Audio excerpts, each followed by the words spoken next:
Oiê, Olá, tudo bem, Pri? tudo bem, e você? Bem. A gente vai gravar depois, tá?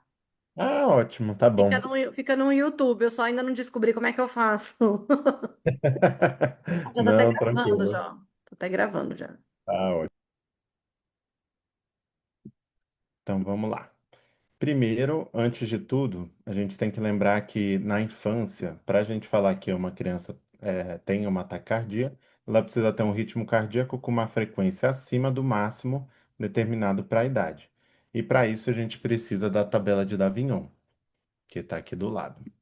A tabela de Davignon ela dá valores normais, né, do eletrocardiograma pediátrico e ela fala do máximo de frequência cardíaca que as crianças podem ter por idade. Então, acima desse máximo, por exemplo, aqui dos 6 a 12 meses, 169 batimentos, a gente considera que essa criança está com uma taquicardia.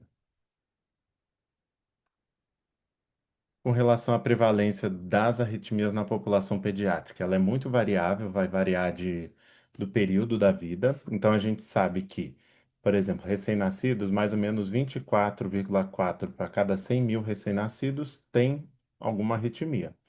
Já, por exemplo, na faixa etária dos 5 aos 6 anos, por volta de 1,25%, 12 a 13 anos, 2,3%, que são prevalências, né, de estudos observacionais aqui que são trazidos pela nossa diretriz de arritmia cardíaca em crianças.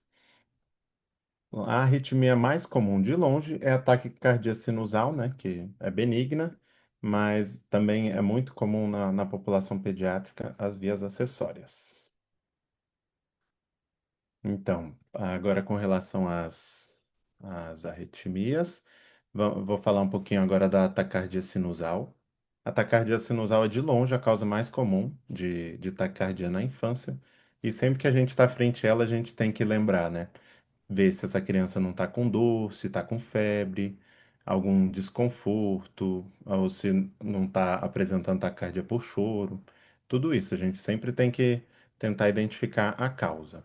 E o tratamento da taquicardia sinusal é tratar a causas. Por exemplo, é uma dor, febre, dá um analgésico. E lembrando, né, que a taquicardia sinusal vai ser aquela criança que apresenta uma taquicardia, mas que ela tem uma onda P positiva em D1, D2 e AVF. Lembrando aqui o eixo cardíaco, a gente tem que lembrar que o nosso sinusal está aqui na conexão, né, da cava superior com o átrio direito, e o eixo da despolarização atrial caminha aqui entre o 0 e 90 graus, então positivo em D1, D2 e AVF, tá? Aqui só um exemplo de uma taquicardia sinusal. E outra arritmia que é super comum na infância e é benigna é a arritmia sinusal respiratória. O que que é isso? A criança tem um tônus vagal mais exacerbado, então muitas vezes durante a inspiração você pode ter uma importante variabilidade da frequência cardíaca. Aqui a gente consegue ver, né, o RR de uma criança variando bastante. Isso tudo é pelo tônus vagal durante a respiração. É benigno, nada a se fazer. Agora vamos falar das taquicardias supraventriculares, né? As taquicardias que a gente vai ter que manejar.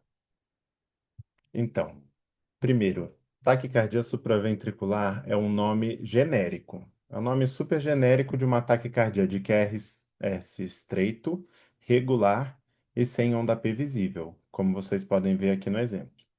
O RR bem regular, sem onda P visível, QRS estreito. As taquicardias supraventriculares. A gente pode ter algumas taquicardias que entram nesse bolo. Então, a primeira delas é a taquicardia atrioventricular. TRAV, que é a taxupra mais comum na infância, ela é mediada por via acessória.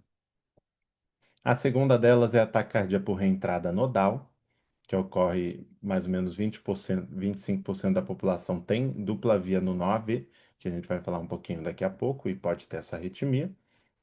E por fim, a gente pode ter a taquicardia atrial ou flutter, muitas vezes mimetizando uma taquicardia supraventricular. No geral, as duas primeiras, quando a gente faz a adenosina, elas vão interromper porque elas dependem, o circuito delas depende do nó atrioventricular. Já a taquicardia atrial ou flutter, quando a gente faz adenosina, no geral alentece a condução e ajuda no diagnóstico. É incomum interromper com adenosina, embora a taquicardia atrial possa interromper com adenosina. Agora vamos falar especificamente de cada taquissupra.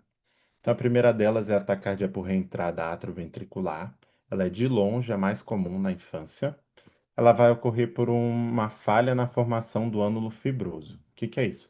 Essa estrutura que envolve as válvulas, isola eletricamente os átrios dos ventrículos, tá? Então, você pode ter uma falha nesses ânulos fibrosos e você ter uma conexão entre o átrio e o ventrículo, que é a via acessória, tá?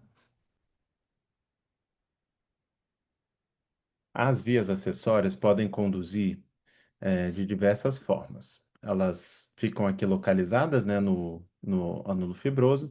Elas podem conduzir de cima para baixo, de baixo para cima, ou dos dois caminhos, tá? Aqui a gente tem um exemplo de uma accessory pathway, né, uma via acessória. Então a gente pode ter as que conduzem só de baixo para cima, que são as retrógradas exclusivas, ou vias ocultas, cerca de 20 a 30% dos casos. O que é interessante é que esses pacientes, eles vão fazer taxupra, mas o eletro deles, depois de reverter a taxupra, vai ser um eletro super normal. Não vai ter nenhuma alteração, tá? A gente tem as anterógradas exclusivas e as bidirecionais, no qual o eletro vai ter pré-excitação, tá? Por quê? Porque você está conduzindo a eletricidade do átrio para o ventrículo em uma região que não é o tecido de condução. Aqui, só para vocês verem, eu trouxe uma pré-estação para vocês entenderem mais ou menos o que que é quando a gente tem uma via que conduz de cima para baixo, tá? Do átrio para o ventrículo. Então, como você está conduzindo fora do sistema elétrico normal, acaba que o PR vai encurtar. Por quê? Porque, classicamente, o estímulo sai do nó sinusal, vai para o nó AV, e no nó AV ele sofre um alentecimento. Se você está conduzindo numa outra região que não tem esse alentecimento, você acaba encurtando esse intervalo, que é o intervalo PR. Além disso, você está despolarizando numa região diferente. Isso faz com que você alargue o QRS. Além disso, tem a formação da onda delta, que nada mais é do que a despolarização por outra região. E como você está despolarizando de uma forma diferente, você repolariza também de forma diferente. Esses quatro componentes formam o que a gente chama de pré-estação ventricular, tá? E o que que é o Wolff-Parkinson-White? Wolff-Parkinson-White são os pacientes que têm a pré-excitação ventricular, mais sintomas ou taquicardia, tá? É comum, é relativamente comum na infância, o Wolff. Por que que é importante saber disso? Porque se você está frente a um paciente com pré-excitação, ele é um paciente que tem risco de morte súbita. Muitas vezes, o primeiro sintoma do paciente que tem Parkinson-White é a morte súbita. Então, é importante ser tratado esse doente para prevenir morte. Falando agora um pouquinho da taquicardia que é mediada pela via acessória, que é a taquicardia por reentrada atrioventricular. Aqui a gente consegue ver uma via acessória, e aqui a gente tem uma taquicardia que a gente chama de ortodrômica. Por quê? Orto quer dizer correto. O que que é correto? É descer pelo nó. Então, é correto o estímulo elétrico descer pelo nó AV para o sistema RIS por 15. Então, a taquicardia ortodrômica vai descer pelo nó e vai subir pela via acessória. É essa taquicardia que classicamente é a taquissupra, porque como ela está descendo pelo nó, ela tem um QRS estreito, vai ter uma P, né, que a gente não... Vai ser o clássico da taquissupra, né? Uma P que você não vai conseguir avaliar muito bem no traçado e vai ter um RR regular. Existe também a taquicardia por reentrada atrioventricular antidrômica, que é quando ela desce pela via acessória e sobe pelo nó. Como ela desce pela via acessória e não é por um tecido especializado, ela vai ser uma taquicardia de QRS largo, tá? Bem mais incomum. Só é importante vocês saberem, mas quase sempre, quando a gente fala de taquissupra, a gente está frente a uma TRAV ortodrômica. Agora eu vou falar um pouquinho da segunda taxupra, mas também bem comum, que é a taquicardia por reentrada nodal. Logo no início da infância, ela não é muito comum. Então, lactente, tudo isso a gente vai pensar em via acessória, mas já na fase próxima da adolescência e principalmente no sexo feminino, a gente tem que lembrar da taquicardia por reentrada nodal. E ela ocorre porque cerca de 25% da população tem o que a gente chama de dupla via nodal. O que que é isso? Então aqui a gente tem o nó sinusal, ele despolariza, vem o estímulo aqui para o nó atrioventricular. Normalmente, só tem um caminho pelo nó atrioventricular. No entanto, cerca de 25% da população tem como se fosse dois caminhos para o estímulo elétrico descer. Um caminho que desce mais rápido e um caminho que desce mais lento. No geral, no ritmo sinusal, chega o estímulo aqui do nó sinusal para o nó AV, ele desce pela via rápida, despolariza o ventrículo e sobe. E ele encontra o estímulo que também está descendo pela via lenta, eles se anulam e vida que segue, normal. Só que, no entanto, quando a gente tem uma extrasístole atrial, essa extrasístole atrial pode pegar o período refratário da via rápida, descer pela lenta e daí subir pela rápida e gera esse circuito reentrante no nó atrioventricular, gerando essa arritmia que a gente chama de taquicardia por reentrada nodal. E, por fim, duas outras taquicardias que às vezes podem mimetizar ataque supra é a taquicardia atrial e o flutter. Muitas vezes o batimento fica tão rápido e entra dentro da onda T que você não consegue distinguir as ondas P. E daí o manejo também vai ser como taque supra, tá? Então, a taquicardia atrial, ela pode ser o que a gente chama de automática. Automática é quando você tem células aqui do coração que estão mandando estímulo elétrico. Então, por exemplo, você tem algum ponto aqui no átrio que está despolarizando, mandando estímulo elétrico mais rápido que o nó sinusal, tá? E a gente pode ter as taquicardias atriais macro-reentrantes. O que que é isso? É quando o estímulo elétrico ele começa a rodar em volta de uma cicatriz, tá? As taquicardias atriais até podem ocorrer em coração estruturalmente normal, mas normalmente está associada a cardiopatia congênita ou cirurgias cardíacas. A gente também tem o flutter atrial, que nada mais é do que uma taquicardia atrial macro-reentrante. Só que no caso do flutter, ele normalmente vai rodar numa barreira anatômica normal do nosso coração, que se chama região do istmo cavo tricuspídeo, tá? Muitas vezes também pode estar associada a cardiopatias congênitas, mas pode ocorrer em alguns contextos, como por exemplo no período neonatal. A gente vê o flutter neonatal. E no geral o tratamento é simples, você acaba só cardiovertendo e não precisa de tratamento a longo prazo. Agora vamos falar do tratamento das taxupras. Então, quando a gente está à frente de uma taquicardia supraventricular, o que que a gente vai fazer? A gente tem uma taquicardia, a gente vai monitorizar, fazer o eletro, pegar acesso venoso, avaliar se o paciente está instável ou estável. Se a gente está à frente logo depois que a gente monitorizou, fez o eletro, a gente viu um QRS estreito, a gente tem que se perguntar, tem onda P visível? Se tem, né, onda P visível, a gente vai pensar numa TA, num flutter. Se não, a gente vai pensar numa taque supraventricular, tá? Espera só um pouquinho.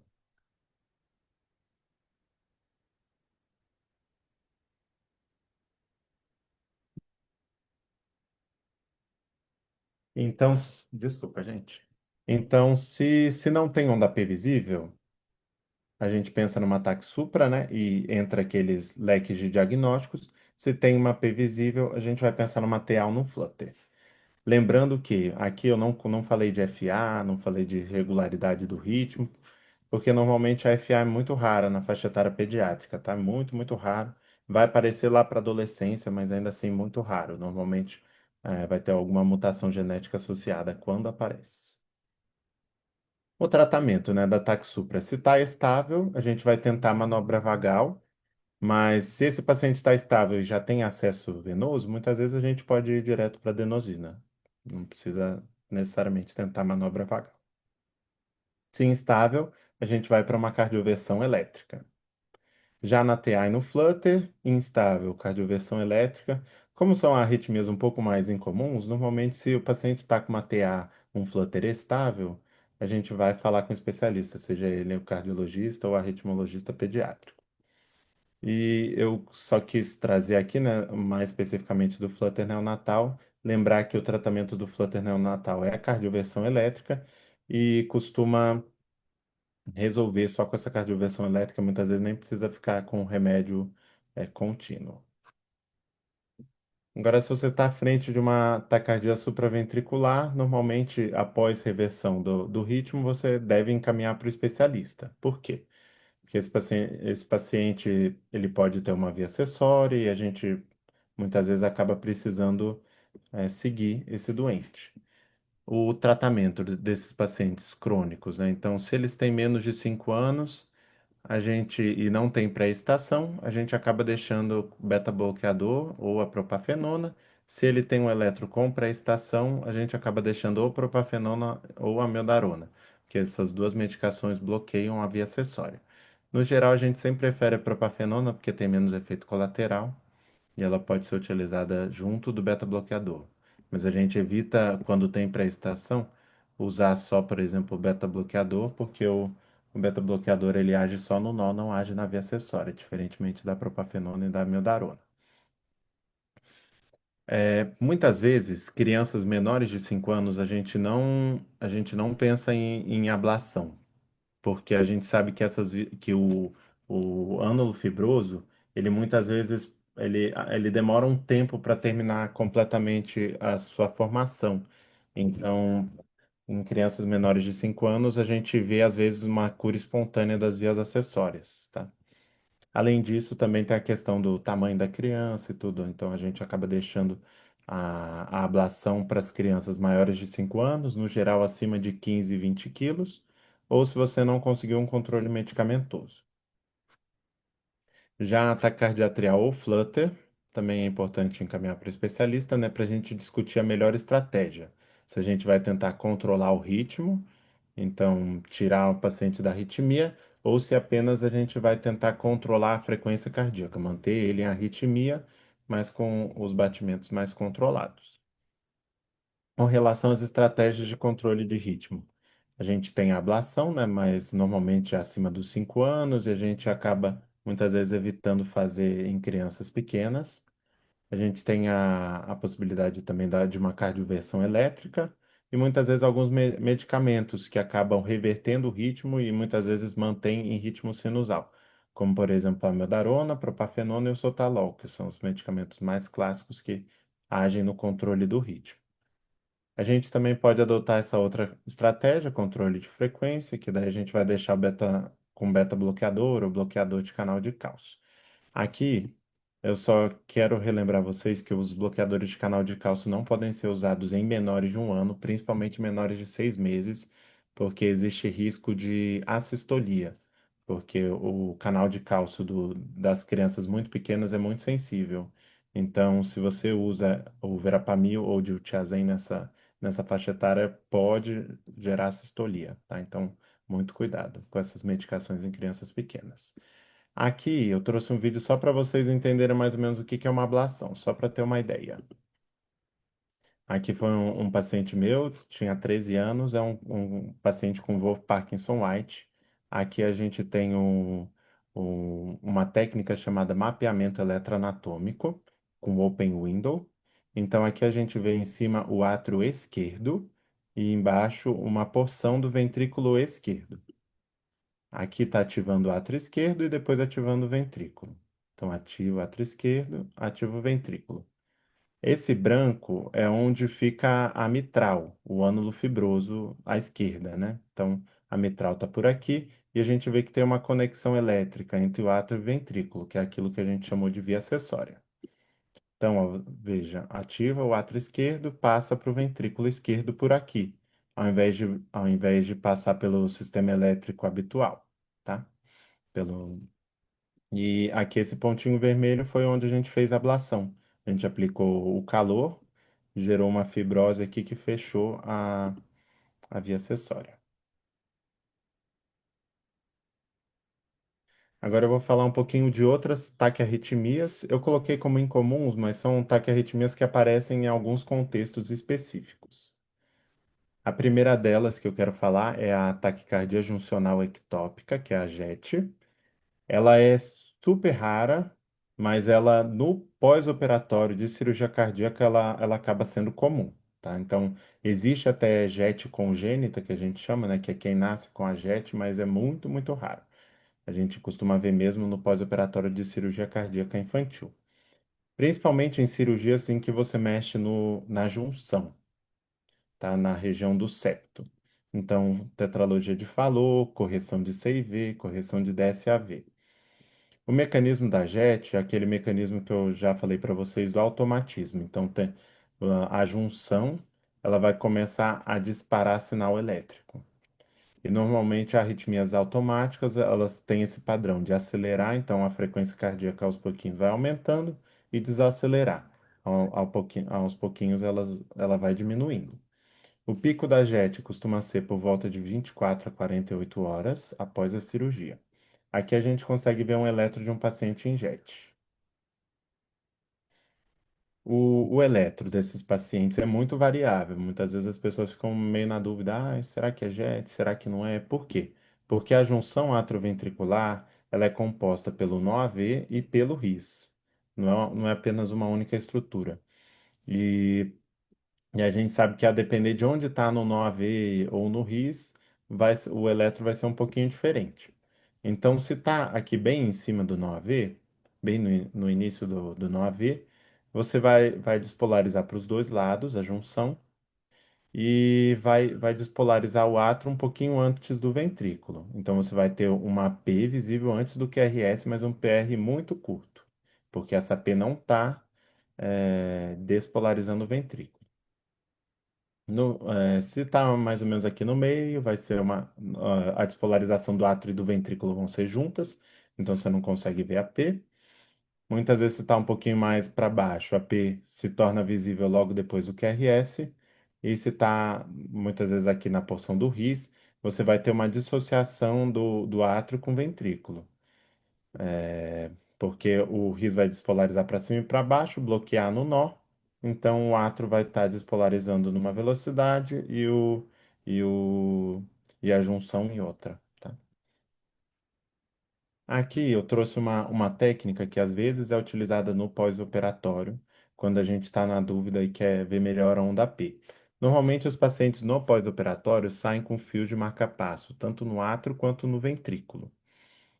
Se a gente tem fios de marca-passo no átrio, a gente consegue conectar em alguma derivação esse fio do átrio. Então, por exemplo, aqui a gente conectou o fio atrial do marca-passo provisório do paciente aqui em V1. Então, a gente consegue ver aqui, ao invés de ver uma Pzinha pequena, que é um ritmo sinusal, é só para vocês identificarem. Aqui a gente tem uma Pzinha sinusal. E como a gente conectou o fio do marca-passo nessa derivação, a onda P ficou bem grande, né? A gente consegue ver uma P bem grande aqui em V1 e V2, que é uma espícula bem grande. P, P, P, tá bom? Muitas vezes ajuda quando a gente está na dúvida de onde está caindo a onda P para tentar dar o diagnóstico da arritmia. O tratamento da JET consiste numa hipotermia leve. Como tem esse componente automático, muitas vezes a hipotermia leve dá uma melhorada, tá? Pode dar uma melhorada na JET e corrigir distúrbio hidroeletrolítico agressivamente. Otimizar a sedação, deixar a criança sem dor, muitas vezes melhora a JET. Além disso, o Precedex, ele tem um efeito antiarrítmico também, então também melhora a JET. Reduzir ou suspender drogas vasoativas, a gente sabe que a adrenalina, dobutamina, todos esses agentes inotrópicos, eles, eles agem estimulando as células automáticas do corpo. Então, lógico, aumenta o sinusal, mas também aumenta a JET, né? O automatismo ali da junção. Outra técnica que a gente pode utilizar é fazer um overdrive com marca-passo provisório. Então, a gente pega os fios do marca-passo atrial desse doente e estimula 20 batimentos acima. Com isso, a gente consegue suprimir o automatismo da junção, tá? Então, a gente consegue suprimir a arritmia estimulando 20 batimentos acima o átrio do doente. Não dá certo quando o paciente está, quando o paciente tá já com uma frequência cardíaca muito alta, tá? Porque daí você vai ter que botar 20 acima, fica meio ruim, né? Você deixar esse paciente muito, muito taquicárdico. Outra opção são remédios, né? A gente utiliza muito a amiodarona aqui no Brasil. A dose que eu gosto de utilizar, né? Normalmente é 3 a 5 miligramas quilo de ataque, mas a gente tem que correr bem lento, porque o diluente da amiodarona no Brasil é o polissorbato e ele tem um efeito vasodilatador muito, muito importante. A amiodarona no Brasil é diferente da amiodarona que aparece no paus americano e tudo. É uma amiodarona assim, mais, que tem esse diluente que é muito ruim para a hemodinâmica do paciente. Então, correr bem lento. Principalmente em neonatos. Neonatos sentem muito a amiodarona. E depois disso, deixar a meldarona a 10 miligramas quilo dia de manutenção. Outra medicação que pode ser utilizada para a JET é a ivabradina. A grande questão da ivabradina é que ela só tem formulação oral no Brasil, tá? Em alguns outros países até tem ela EV, aqui a gente só tem oral, então a gente não consegue usar muito nesse contexto de pós-operatório. E se você fez todas as medidas na JET e você não conseguiu resolver a arritmia, o doente está muito grave, muitas vezes a gente acaba tendo que canular em ECMO, tá? É a última linha. Vou falar um pouquinho de uma taquicardia que ela é um pouco rara, mas ela é mais comum na infância, que é a taquicardia de Kummel. Foi descrita por Philippe Kummel na França, mas ela pode se manifestar também em outros períodos da vida. A grande questão dela é que é uma taquicardia incessante que leva à disfunção ventricular. Ela é diagnóstico diferencial para aquelas crianças que estão com insuficiência cardíaca. Ela vai ocorrer por uma via acessória também, só que essa via acessória ela tem uma condução decremental retrógrada exclusiva. O que que é isso? Ela só conduz do ventrículo para o átrio e ela conduz de forma decremental. Então, ela traz um pouco o estímulo quando está conduzido do ventrículo para o átrio. Por conta disso, ela consegue fazer um circuito de reentrada que mais ou menos com certa frequência cardíaca que esse batimento bata, ele entra nesse circuito de reentrada e fica com essa taquicardia meio incessante, tá? Normalmente não é tão taquicárdico, então muitas vezes é aquela criança que fica batendo o tempo todo 160, 170, mas não chega a ser igual a Taxupra, que normalmente Taxupra na infância bate uns 200 fácil. É aquela criança que fica sempre com 160, 170, mas a longo prazo isso vai gerando disfunção cardíaca. Ela fica na região posteroceptal, que a gente chama. Por conta disso, como ela está na região posterior, a gente vai ver uma onda P dessa taquicardia que vai ser negativa em 2, 3 AVF. O tratamento é deixar com remédio, a meldarona propafenona, mas muitas vezes ela é uma arritmia difícil de controlar e precisa ir para ablação, muitas vezes até antes dos 5 anos de idade. Por fim, vou só falar um pouquinho de taquicardia ventricular, não é super incomum na infância, tá? Aqui lembrar que as taquicardias de QRS largo na pré-puberdade é acima de 90, pós-púbere 120. E os critérios de taquicardia ventricular clássicos do povo do adulto não se aplicam aqui para a gente da criança, não são validados, não se aplicam. O que a gente acaba vendo é dissociação atrioventricular. Então a gente vai tentar ver a relação do átrio e do ventrículo, tá? E outra coisa que a gente também vê vai ser a mudança do eixo cardíaco, porque se tem um ritmo que está partindo de lá de baixo do coração, vai acabar mudando o eixo do cardíaco, tá? Do QRS. Então, se muda o eixo do QRS, fala a favor de que não está vindo do sistema de condução normal. Nas taquicardias ventriculares, a gente tem que lembrar de se a gente está frente a elas, né, de cardiopatias, principalmente cardiopatias genéticas, canalopatias. QT longo, que tem, não, dentre essas é a mais comum, né, o QT longo, então fica de olho em QT, Brugada, e tem outras também, como a cardiomiopatia ritmogênica, TBPC, são arritmias bem mais raras, mas é importante lembrar se TV de genética. Precisa ter segmento com especialista, né? São arritmias mais complexas. No geral, o tratamento vai ser ou beta-bloqueador ou bloqueador de canal de cálcio, amiodarona. E em alguns casos desses também existe a possibilidade de ablação, mas é mais incomum. E agora eu vou dar uma pincelada nas bradiarritmias na infância. Primeiro eu quero falar da bradicardia sinusal. Aqui a gente tem um exemplo de bradicardia sinusal. A gente tem uma criança com uma frequência de 36 no sono, tá?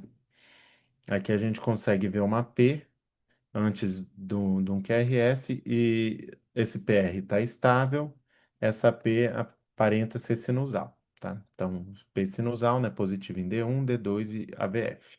Vocês vejam que o PR é estável, é um ritmo mais ou menos regular, com P positiva precedendo o QRS, então, uma bradicardia sinusal. Muito comum em contexto de UTI, a gente vê demais, né? Lembrar sempre, quando a gente está frente a uma bradicardia sinusal, de hipóxia, mas também tem outras causas, como hipotermia, hipotiroidismo, hipoglicemia, hipercalemia. Então, nesses pacientes, quando a gente está frente de uma bradicardia sinusal, coletar tudo isso, ver a glicemia, ver o potássio, ver se pode estar no contexto de hipóxia, pensar em medicações que podem estar causando. Então, por exemplo, beta-bloqueadores, antiarrítmicos ou sedativos. O Precedex e a clonidina dão muita bradicardia, mas também antipsicóticos, como, por exemplo, risperidona, todos esses também dão bradicardia. E lembrar das intoxicações também. Muitas vezes no pronto-socorro a gente acaba recebendo alguém com uma bradicardia intensa, sempre lembrar de intoxicação, principalmente por nafasolina, tá? Mas também organofosforatos, carbamatos, né, que é menos comum, isso aqui é mais em trabalhadores de campo e tudo. E lembrar também da origem neurológica. Então, a hipertensão intracraniana. A gente tem a tríade de Cushing, né, no qual a bradicardia faz parte. Lembrar também da possibilidade de uma crise epiléptica, lesões de tronco cerebral, medular, SAUS, que é bem menos comum na nossa população, mas às vezes acontece. E agora vamos falar dos bloqueios. Então a gente tem primeiro o BAV de primeiro. BAV de primeiro vai ser só um alargamento do PR, só vai alargar. O PR acima de 200 milissegundos normalmente não vai não vai causar uma bradicardia, né? Daí a gente tem os bloqueios de segundo grau. Os de segundo grau, a gente tem o MOBITS 1 e o MOBITS 2. Então, primeiro aqui a gente tem o MOBITS 1, no qual a gente consegue ver o fenômeno de Wenckebach. O que que é isso? O PR vai alargando, alarga, alarga, alarga, até bloquear, tá? Aqui a gente vê que o PP é regular, tá? Ele vai avisando que vai bloquear. Então, ele alarga, alarga, alarga, avisou, avisou, bloqueou. Ele é benigno, muitas vezes está associado a estímulo vagal. Na UTI pode muitas vezes estar associada à aspiração, muitas vezes está associado ao sono. Nenhuma conduta a se fazer, tá? Super benigno, nada. Mas a gente também pode ter o bloqueio de segundo grau de Mobitz 2. Normalmente, a gente vai ver esses bloqueios quando a frequência do paciente está mais alta. E por conta disso, o conduz, né, do átrio para o ventrículo até o momento que não conduz. No Mobitz 2 ele não avisa, então PR normal até que chega a um batimento e bloqueia. Aqui o PP regular, tá? PP regular. A gente tem os bloqueios avançados, né? O bloqueio de terceiro grau ou BAVT. É importante sempre lembrar que a gente só pode falar em BAVT quando a gente tem mais batimento atrial do que ventricular. Porque se o átrio está batendo pouco, o ventrículo também vai tender a bater pouco. Então você tem que ter mais átrios do que ventrículo, tá? Mais batimentos atriais do que ventriculares. Aqui a gente consegue ver um exemplo. Então, aqui o PP está regular, tá? Aqui eu botei umas linhas para a gente ver que é regular. E a gente tem bem menos que RS do que onda P, tá? Aqui está dissociado os batimentos atriais e ventriculares. A etiologia do BAVT pode ser congênito. Os bloqueios de segundo grau também podem ser congênitos. E pode estar associada a um lúpus materno, lembrando do anti-RO e o anti-LAR materno, que pode passar a placenta e lesar o sistema de condução da criança. Mas a gente tem algumas cardiopatias congênitas que têm associação com BAVT. A principal delas é a TCGA, a transposição congenitamente corrigida das grandes artérias. Né? Na TCGA, o sistema de condução está desprotegido. E você pode ter uma evolução com BAVT, mais ou menos por volta de 20 a 25% durante a vida desses pacientes. Mas também pode ter uma etiologia infecciosa, como miocardite, Chagas, também pode ser isquêmica, mas bem mais incomum na nossa população, e genética. Algumas mutações podem causar também. Aqui eu quis trazer uma outra coisa que confunde muito com os bloqueios, que o tempo todo me chamam para ir ver alguma criança na UTI por conta disso, que são as extrasístoles atriais bloqueadas. Ela é mais ou menos comum, principalmente nos recém-nascidos e nos lactentes. Aqui a gente vê um eletro de uma criança que tem as extrasístoles atriais bloqueadas. Ela tem 8 meses e aqui está batendo uma frequência por volta de 80 batimentos. Então me chamaram, né, para avaliar essa criança, pensando que ela estava bloqueada. Só que na hora que eu vou ver, eu vejo que o PP não é regular. Aqui o PP não está regular. A gente tem duas P's bem próximas uma da outra e depois uma P com a outra bem longe. Então, se você tem uma P que está batendo, aqui é um ritmo normal, né, um ritmo sinusal. Se você tem uma P que está vindo antes do tempo, a gente tem uma extrasístole. Extrasístole é o batimento que vem antes do tempo. Como a gente tem uma onda P que vem antes do tempo, a gente tem uma extrasístole atrial. Esse batimento atrial, ele está caindo na repolarização ventricular. Por conta disso, ele não consegue conduzir para o ventrículo. Ele não consegue conduzir para o ventrículo, só que você despolarizou o átrio, certo? Então você vai demorar para ter um outro batimento sinusal. Você vai ter uma pausa que a gente chama pausa extrasistólica, para você ter outro sinusal. Por conta disso, você acaba tendo uma bradicardia. Aqui vejam que a gente está com uma frequência de 80 num bebezinho de 8 meses. Só que o problema não é um bloqueio, não é nada disso. O problema é uma extrasístole. Qual que é o tratamento de extrasístoles? Classicamente, o beta-bloqueador. Sempre que eu falo isso, as pessoas ficam, meu Deus, vai tratar uma bradicardia com beta-bloqueador. Pois é, nesse caso sim, porque é uma extrasístole, tá? É um batimento que está vindo antes do tempo. E utilizando o beta-bloqueador, a gente trata as extrasístoles, melhora a frequência cardíaca do doente. Por fim, a gente tem uma ampla gama de taquicardias e bradiarritmias, né? Eu trouxe algumas que eu acho as mais relevantes para o cenário pediátrico, mas existem muitas outras. Eu acho que é sempre importante a gente valorizar a queixa de dor torácica nos nossos pacientes e palpitação. Eu já recebi, por exemplo, lá no meu consultório no Nipo, um paciente que tinha uma arritmia e ele estava passando no psicólogo já há uns 2 anos, porque a mãe achou que era ansiedade, falou comentou com o pediatra falou também que era ansiedade, e daí, só quando ele teve taquicardia na escola, que a professora da escola falou para a mãe: Olha, você não acha que é importante levar para um cardio, para um médico especializado, né? E daí ela decidiu levar essa criança para mim. Ficou recebendo, ficou com a psicóloga 2 anos aí tratando um quadro de ansiedade, sendo que era arritmia. Então é importante a gente valorizar também. Os nossos pacientes têm arritmias, podem ter arritmias. O tratamento vai melhorar a qualidade de vida deles e a gente viu, né, que nos pacientes que têm Parkinson-White existe o risco de morte súbita. Então, tratar quem tem via acessória pode prevenir uma morte súbita.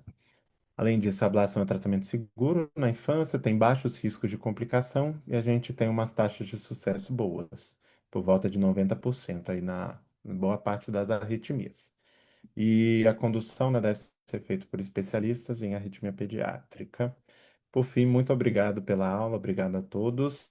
Esses aqui são meus contatos, tem meu telefone, se alguém quiser perguntar, mandar alguma dúvida e tudo, meus e-mails, Instagram, e aqui é o meu Instagram profissional que eu criei. Qualquer dúvida pode me mandar por lá, por aqui.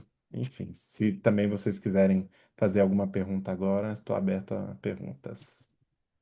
Ô, Hélio, muito obrigada pela aula, viu? Acho que a gente fica meio perdido aí em arritmias, né? Acho que PA, acho que é Sim, difícil também, né? Porque às vezes, como você falou, né? A criança chega com uma dor torácica, uma palpitação, ou às vezes, né? Quando ainda chega com um desmaio na escola, a gente às vezes acaba investigando mais, né? Acaba internando, investigando, mas às vezes é uma palpitação, uma dor torácica, né? E aí a gente fica meio perdido, né? Mas sim, sim. acho muito bom, achei muito boa a aula e acho que a gente tem que aprender um pouco mais sobre arritmias também, né? Que a gente sempre tem que chamar o especialista, a gente fica meio perdido aí. Ah, eu tenho uma dúvida Sim. só do Sotalol, ele tem EV no Brasil? Sotalol EV, não. Não, nem nada, Ou né, pelo dele. menos, não, a gente tem mais oral. Oral. Oral, né? O ruim do Sotalol, o Sotalol é um pouco, é uma medicação que eu não gosto tanto, porque ele alarga muito o QT. Ele é Uhum. muito utilizado em arritmia fetal. Então, Uhum. muitas vezes dão para a mãe para passar via placenta para o bebê, sabe? Em arritmias fetais é o que tem mais sido utilizado. Mas o Sotalol hoje em dia é ruim de achar no mercado. Então, muitas vezes, quando a gente prescreve oral, as crianças não, as mães não conseguem comprar porque não acham na farmácia. Ainda tem esse risco de QT longo, Uhum. então, de alargar o QT. Então, no geral, a primeira dose teria que ser feita em ambiente ambulatorial e não tem EV também. Então, E não, aí ele né? entrou na parada, né? Porque era só a É, mildarona e a lidocaína, né?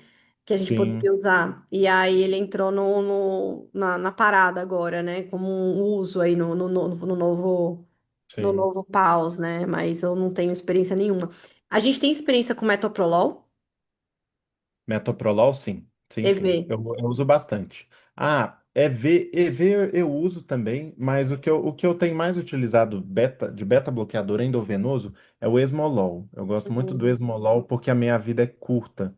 uhum, Então, o problema do beta bloqueador, às vezes a criança não tolera muito hemodinamicamente, né? Então, você ter uhum, um beta bloqueador com uma meia-vida curta ajuda muito. Tem, por exemplo, eu estou acompanhando uma criança lá no ICR, que é um pós-transplante hepático, e que ela tinha uma alcapa, enfim, fez até uma revascularização. Tem agora 1 ano e pouco e já tem revascularização cardíaca, para você ver. E ela faz muita, muita, muita arritmia. E a gente conseguiu controlar bem com o esmolol, só no contexto pós-operatório pós-transplante hepático, eles não queriam que usasse amiodarona e tudo, e ficou super bem com o esmolol, sabe? E eu insisti muito no esmolol justamente por isso, porque como um transplante hepático é uma condição assim que a hemodinâmica fica muito alterada, né? Então é um remédio que você consegue titular muito fácil, meia vida curta, então é um remédio que eu gosto assim mais para esse ambiente de UTI. e a hipotensão é a mesma do metoprolol, assim, tem que É a ficar mesma, bem tem que atento ficar com de a mesma olho. do. É. Tem um outro remédio que a gente gosta muito da arritmia, que é a ivabradina, que Uhum, é um remédio que o pessoal tem usado muito lá fora para diversas arritmias.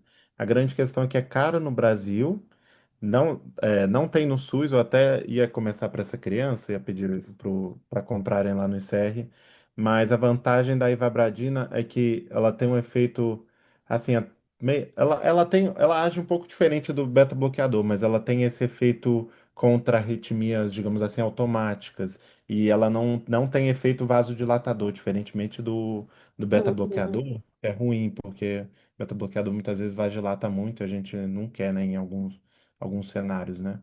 E ela, você falou que só tem via oral, né? Só tem via oral. Mas ela é ótima para jet. Lá fora eles usam essa ivabradina EV para jet e dizem que é ótimo. Mas aqui a gente só acaba usando só Meldarona para jet mesmo. A Débora perguntou, ela falou assim, qual que é o beta bloqueador de primeira escolha, assim, tem algum critério de idade? Então, tem algumas coisas, né? Quando a gente vai escolher o beta-bloqueador, a gente tem que pensar se tem alguma contraindicação. O atenolol, o atenolol, por exemplo, é um bom beta-bloqueador, só que se a gente tiver.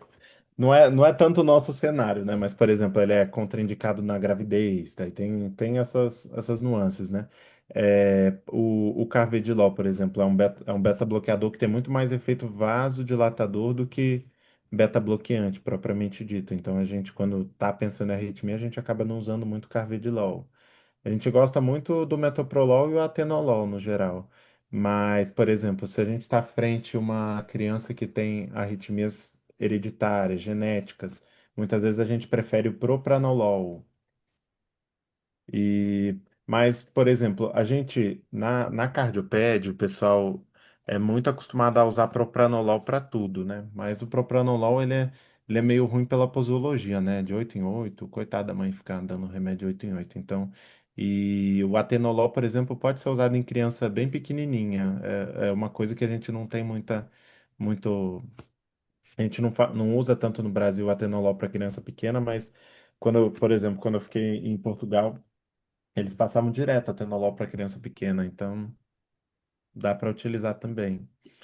Mas o que eu gosto muito, o que a gente usa muito é metoprolol. Metoprolol é muito bom porque ele tem, além do efeito da arritmia, ele também tem um efeito na IC. Então, e muitos pacientes nossos, às vezes, além de arritmia, têm insuficiência cardíaca, então acaba sendo uma droga boa, né? O succinato de metoprolol. E os asmáticos? Né? Porque não basta ser só algum Ah, problema cardíaco, arritmia, ICC e o asmático. O que que a gente faz? nossa, pois é, isso é uma coisa complexa, porque a gente muitas vezes tem paciente que tem VUF, que daí é pequenininho, mas daí tem asma, daí você não consegue dar beta-bloqueador. A miodarona também não é tão legal para asmático, nem a Não sabia. propafenona. Também não sabia. Nem, nenhum remédio é bom para asmático que tem via acessória. Então a gente fica meio numa encruzilhada. Muitas vezes a gente acaba partindo para ablação, sabe? Se Uhum, não consegue. Mais uma opção é o bloqueador de canal de cálcio. uhum. Daí, nesses pacientes, o bloqueador de canal de cálcio ele é bom, sabe? Porque ele não piora as crises de asma e ele ajuda um pouco a controlar as arritmias. O Hélio, a Ari aqui perguntou se a miodarona pode piorar o QT longo. Então, a meldarona, ela alarga o QT, classicamente. A grande questão da meldarona, que é uma coisa até boa da meldarona, é porque o que faz alguém com QT longo morrer? É quando você tem um estímulo que quando você alarga o QT e você tem um estímulo que cai ali no QT, que daí você faz uma R sobre T, que a gente chama, tá?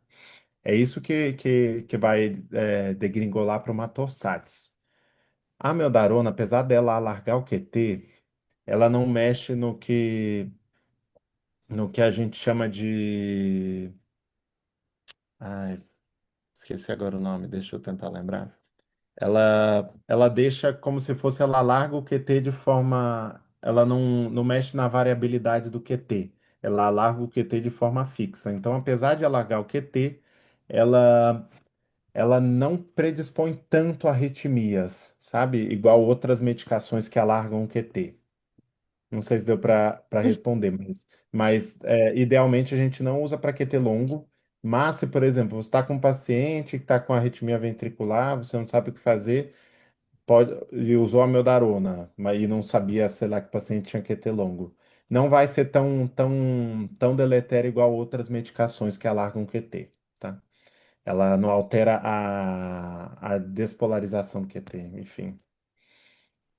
Não sei se deu para entender mais ou menos, mas é isso. Ela é uma droga que não é para ser utilizada, mas dos males não é tão ruim.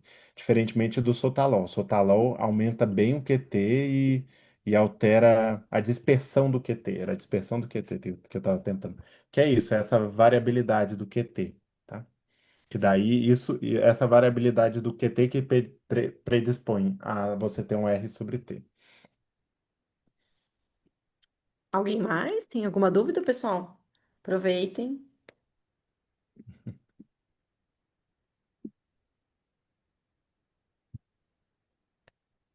Eu tive um bebê recentemente que fez uma taquicardia.